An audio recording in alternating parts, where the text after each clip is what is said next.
The sun barely rose over the horizon, painting the streets of the town of Santa Alvarada with a soft, golden light. The colorful houses seemed to maintain a silent conversation with the shadows of abandonment that surrounded them. Esther, a 76-year-old woman, was already on her feet. Carefully, she draped a worn scarf over her shoulders and headed out into the yard. The aroma of the damp earth mixed with the clucking of the chickens that circled around them. The house, large and aged, held memories of better times, but now it was a refuge worn out by the coexistence of his large and dependent family. Even with the weight of her age, Esther took care of the house as best she could. The floor gleamed, clean, although the cracks in the walls and the leaks in the ceiling betrayed the age. That morning, like every other morning, she walked to the garden with a hoe on her shoulders.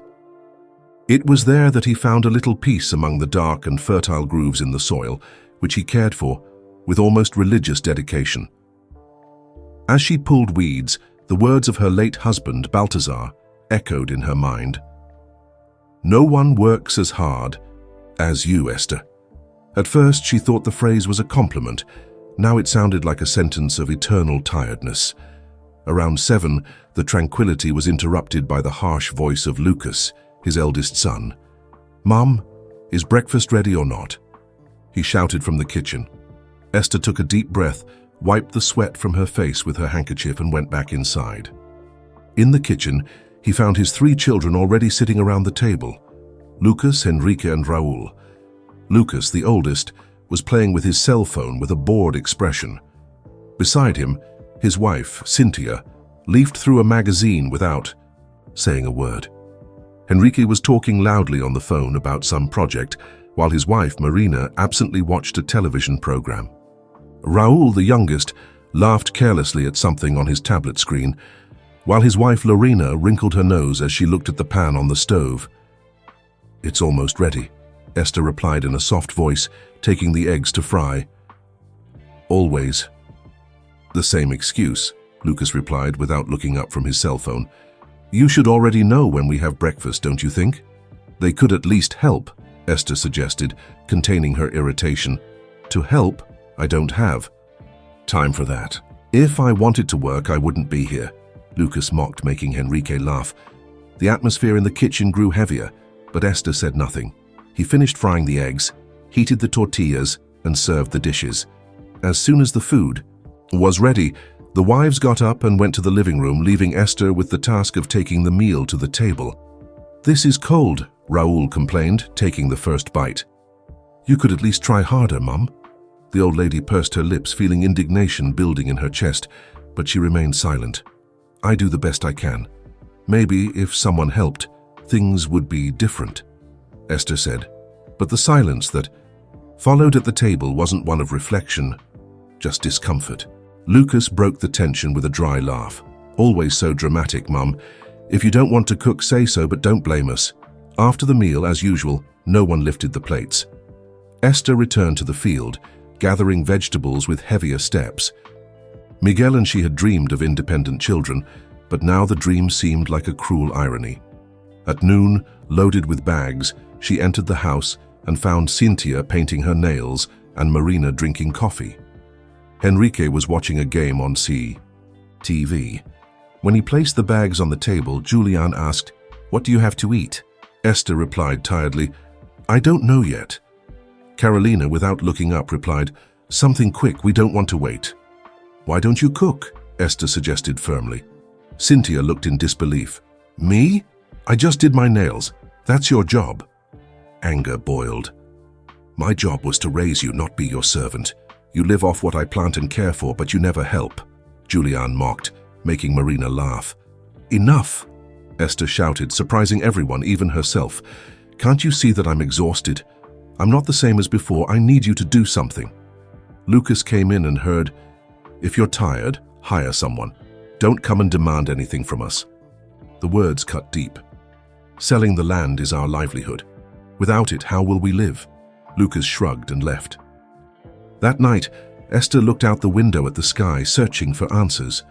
The fear of losing her children paralyzed her, but she knew something needed to change. The next morning, with her eyes swollen from crying, She tried to ignore her tiredness. While collecting dirty clothes in the yard, Julian appeared. "Where's my blue shirt?" Esther pointed to the floor. "It's here, but it got dirty." "You should collect your clothes." Julian snorted. "Always makes drama. Don't you want to help? Just say it." Later, when asking for help with the household bills, Lucas laughed. "Contribute? I'm barely saving up for myself." Cynthia added, "We all have difficulties. It's not fair to blame Tomas." Esther swallowed her frustration and visited Matilda, the neighbor. "I already told them, but they don't listen to me," he said. Matilda replied, "Then take action. If not now, when will it be?" Matilda's words resonated in Esther's mind. "If they don't pay, turn off the electricity yourself. If they don't do their laundry, leave it there. You can't keep saving them from everything." The idea seemed scary, but something inside her told her it was time to act. That night, during dinner, when everyone had finished and were leaving, Esther said firmly, "Tomorrow, I'm going to pay the water bill, but I don't have one for electricity. If you don't help, we'll be without electricity." Lucas stopped at the door in disbelief. "Really, Mum? It's our responsibility now?" Esther responded with a tone that did not allow for questions. "It always has been, but now I don't do it alone. If it doesn't help, get used to the dark." The children exchanged looks. Enrique tried to argue, "What if the neighbors find out? It will embarrass us." But Esther countered, "If you're not ashamed of living like this, I don't have to show you the consequences either." For the first time, the house was silent, not with contempt but with tension. Esther felt a small relief, as if she had finally regained some control. The next morning, while repairing a worn-out fence in the backyard, Lucas appeared. "What are you doing with my tools?" he asked dismissively. "Fixing the fence, since no one else does it," Esther replied without hiding her exhaustion. Lucas grumbled that she shouldn't try so hard, but he didn't offer help. Esther ignored it and continued until she finished the work, even though her body ached. Matilda appeared later, seeing Esther sweaty and tired. "Alone again?" he asked. Leaning on the fence, Esther said, "I spoke to them, but nothing seems to change. Sometimes I think I was too soft when they were children." Matilda responded honestly, "It's not about what you did before, but what you'll do now. If you don't set limits, no one will do it for you." That night, Esther gathered everyone in the room. "This can't go on. Each of you needs to take your part. I can't carry everything alone anymore." Samuel rolled his eyes and Lucas quipped, "Do you want us to move?" Esther replied firmly, "No, but I want respect. I'm not your employee." The meeting ended in tense silence. Despite everything, Esther felt like she had planted a seed. "I knew real change would take time, but at least I had taken the first step. You should wash the dishes. You always leave everything lying around and don't even help your husband," accused Cynthia with her arms crossed. "Excuse me? The one who doesn't do anything here is your husband, who spends the day talking about jobs he never gets," Marina replied with contempt. Esther left the dishes aside and entered the room where the two women faced each other with furious looks, while Enrique and Raúl pretended not to hear. "That's enough, both of you," Esther exclaimed, the strength in her voice silencing the discussion. "If you have something to say, tell me, but I will not allow attacks between you." "That's not our fault," Cynthia replied in a raised tone. "You imposed these rules on us," Esther responded firmly. "Adapting does not mean blaming each other. The lack of collaboration is everyone's fault." Cynthia huffed and left, slamming the door, while Marina sighed and left too. Esther was left alone, feeling the emotional weight of the situation. Later, while cleaning the table, Matilda appeared with a bag of fruit. "You're thinner," the neighbor observed. "I'm tired, Matilda.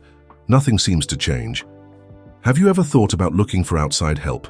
Maybe a mediator like the church priest or a respected neighbor," suggested Matilda. Esther shook her head. "I don't know. I'm afraid of what they'll think of me. And they shut down every time I talk." Matilda shook his hand and replied, "It doesn't matter what they think, it's what you need. If you keep allowing this, you'll only wear yourself out more." That night at dinner, Esther interrupted the perfunctory silence. "We need to talk." Surprised, her sons and daughters-in-law looked at her. This house is on the verge of collapse, and it's not just about money. It's the lack of respect between us. This has to stop. Tomas sneered. Do you want us to become workers from the 50s? Esther replied, if you're not going to contribute money, help around the house or in the field. If you don't want to, you can look for another place to live. The quiche silence that followed was tense. Tomas finally exploded. If that's what you want, let's go. Esther felt her heart sink, but she remained firm. If that's your decision, go. I'd rather be alone than feel invisible. When Tomas and Cynthia began to pack their things, Esther watched them with sadness and relief. Maybe out of here they'll learn the value of effort, she said to herself. Natalia nodded, but the tension in the house only increased. Esther knew that the next few weeks would be decisive. The next day, Julian and Raoul called her to talk. Mum, we want to help, but we can't do everything, Julian said with a conciliatory tone. Esther replied firmly, I don't expect you to do everything, but to do something. Julian, contribute money. Raoul, help me in the field. When Raoul asked about the wives, Esther responded, they should help too, but I want you to lead by example. The conversation ended without a solution, but Esther felt she had planted a seed of change. That night, Matilda visited Esther, who said, Tomas is gone. I feel empty, but also relieved. Matilda nodded and replied, you are getting your life back, Esther. It's the first step. The house was calmer without Tomas and Cynthia, but no less heavy. Julian got a temporary job at the market, while Raoul helped in the fields despite many complaints. That's impossible, Mum. I don't know how you do this every day, said Raoul, exhausted. Esther replied calmly, I do it because I have no choice, and neither do you if you want to eat from this land. Raoul sighed but continued working. Later, Julian arrived from the market with worrying news. Tomas got into trouble in the city. He owes money and they can come look for him here. Esther felt the weight of years of effort crumble away. How much? He asked in a weak voice. Julian didn't know, but he feared the consequences. Desperate, Esther sought advice from Matilda. You can't keep paying for their mistakes. Talk to the commissioner, but don't pay. It's the only way they can learn, said Matilda. Despite her fear, Esther knew her friend was right. That night, Esther gathered everyone together and was clear. Tomas left a debt, but I'm not going to pay it. If you come here, I'll talk to the commissioner. Julian looked worried. This isn't just about Tomas, it's about how we've lived until now, depending on me for everything. That's over, said Esther. Raoul accused her of abandoning Tomas, but she responded firmly, it's not abandonment, it's responsibility. The next day, Esther went to the commissioner, who promised to help her if necessary. At home, she noticed changes. Julian started working more. Raoul helped in the fields without so much resistance, and even Natalia started cleaning. The debt still loomed like a shadow, but Esther wasn't going to let it paralyze her. I felt that finally, I was on the path to regaining the peace I so longed for. Raoul sighed, continuing to work even reluctantly. Although he didn't admit it, he was beginning to understand his mother's daily effort. Esther, in turn, noticed small changes in her children, but kept her feet on the ground, learning to measure progress carefully. That afternoon, while Natalia was cleaning the kitchen and Esther was preparing stew, a knock on the door caught her attention. When he opened it, he was met with an intimidating man, wearing a leather jacket and with a menacing expression. Are you Esther? He asked hoarsely. Yes, how can I help you? Your son Tomas owes us a considerable amount. We came to collect, he replied, taking a step forward. Despite her fear, Esther maintained her firm stance. I have nothing to do with this. Look for him, he doesn't live here anymore. The man insisted. You are his mother, shouldn't you take on the debt? Esther replied categorically, I assume my responsibilities, not those of my adult children. After a tense moment, the man backed away. We'll be back, he said before leaving. Esther closed the door, feeling the weight of everything on her shoulders, but she refused to live in fear. Later, by the light of a candle, he prayed in silence, seeking the strength to continue. My God, give me wisdom. I don't want miracles, just clarity to do what is right. The next morning, Julian arrived with a small amount of money, the result of overtime. "It's for the week's expenses," he said, surprising Esther. Soon after, Raoul offered to help her in the field, proposing to sell more corn. It was the first time Esther had seen genuine signs of change. In the afternoon, Matilda visited Esther and smiled when she heard the news. "Changes don't happen overnight, but when they do, they're worth it," she said, encouraging her friend. Shortly afterwards, a storm began to form. Esther and Julian secured the house while Raoul returned from the field, loaded with corn, completely soaked. The family faced the storm together, working to minimize the damage. When the roof began to give way, Julian and Raoul climbed up to put up a tarp, facing the wind and rain with determination. The next dawn, with the house still standing, Julian said, "We'll fix the rest today." Esther responded emotionally, "The important thing is that we will do this together." For the first time, she felt like she wasn't carrying the weight alone. But in the distance, he saw Tomas returning along the dirt road, dejected. Esther left the brush aside and walked to the gate, her eyes full of doubts. When Tomas arrived in front of her, he spoke in a low voice full of regret. "Mom, I know I don't have the right to ask for anything, but I need to talk to you." Esther kept her tone firm. "Speak, Tomas." He took a deep breath before continuing. "When I left with Cynthia, I thought we would find a way, but my debt only increased and things got worse. She left me weeks ago. I don't want any excuses. I want to fix my mistakes. I got a job and I want to help here, if you let me." Esther looked at him.